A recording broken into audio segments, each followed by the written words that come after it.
స్తోత్రములు స్తోత్రములు స్తుతి స్తుతి స్తుతి hallelujah hallelujah praise the Lord Jesus మహారాజా స్తోత్రములు స్తోత్రములు స్తుతులకు పాత్రుడా స్తోత్రార్హుడా పూజార్హుడా పరిశుద్ధుడా ఆరాధనకు యోగ్యుడవై ఉన్న దేవ పూజకు అర్హుడవై ఉన్న దేవ కృతజ్ఞతాస్తుతులకు పాత్రుడవై ఉన్న దేవ సార్వభౌముడవు సర్వాధికారివి సత్యస్వరూపివి ప్రభువులకు ప్రభువు రాజులకు రాజు భూపతులకు అధిపతి అయిన యేసుక్రీస్తు సైన్యములకు అధిపతి అగు యెహోవా పరిశుద్ధుడు పరిశుద్ధుడు పరిశుద్ధుడు అనే గాన ప్రతిగానములతో పరలోక దూతల సమూహముతో పొగడబడుచున్న మా దేవా మీకు స్తోత్రములు. ఆకాశము నీ సింహాసనము, భూమిని పాదపీఠము నాయన నీ పాదాల చెంత చేరి తండ్రి ఈ నూతన సంవత్సరములో 6 నెలలు కాచి కాపాడి 7వ నెలలో నాయన 6వ తారీఖులో ప్రవేశపెట్టి మొదటి పునరుద్ధాన దినములో ప్రభు దినములో మమ్మల్ని ప్రవేశపెట్టిన మా తండ్రి మీకు స్తోత్రములు.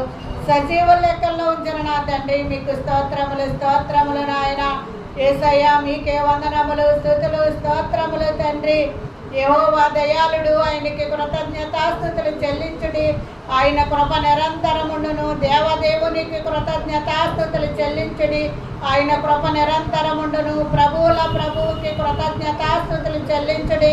ఆయన కృప నిరంతరముండును. ఆయన ఒక్కడే మహా ఆశ్చర్య కార్యములు చేయువాడు. ఆయన కృప నిరంతరముండును. ఆయన తన జ్ఞానము చేత ఆకాశమును కలుగజేసెను. ఆయన కృప నిరంతరముండును. ఆయన భూమిని నేల మీద పరిచినవాడు. ఆయన కృప నిరంతరముండును. గొప్ప జ్యోతులను నిర్మించినవాడు. ఆయన కృప నిరంతరముండును. పగట నేలుటకు ఆయన సూర్యుని చేసిన ఆయన కృప నిరంతరముండును. రాత్రి నేలుటకు చంద్రుని నక్షత్రములను చేసిన ఆయన కృప నిరంతరముండును. ఐగుప్తు దేశపు తొలిసూలను హతము చేసిన ఆయన కృప నిరంతరముండును. వారి మధ్య నుండి ఇశ్రాయేలును రప్పించిన ఆయన కృప నిరంతరముండును. తన చేయి చాచి తన బాహుబలము చేత వారిని రప్పించిన ఆయన కృప నిరంతరముండును. ఎర్ర సముద్రమును 2 పాయలుగా చీల్చిన ఆయన కృప నిరంతరముండును. ఫరోని అతని సైన్యమును ఎర్ర సముద్రములో ముంచివేసిన ఆయన కృప నిరంతరముండును. అరణ్య మార్గమున తన ప్రజలను తోడుకొని వచ్చిన ఆయన కృప నిరంతరముండును.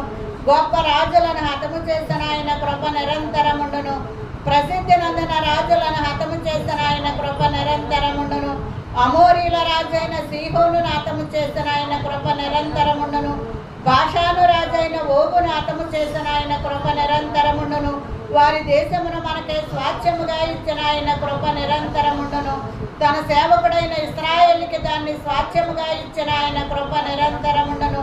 మనము దీన దశల్లోనున్న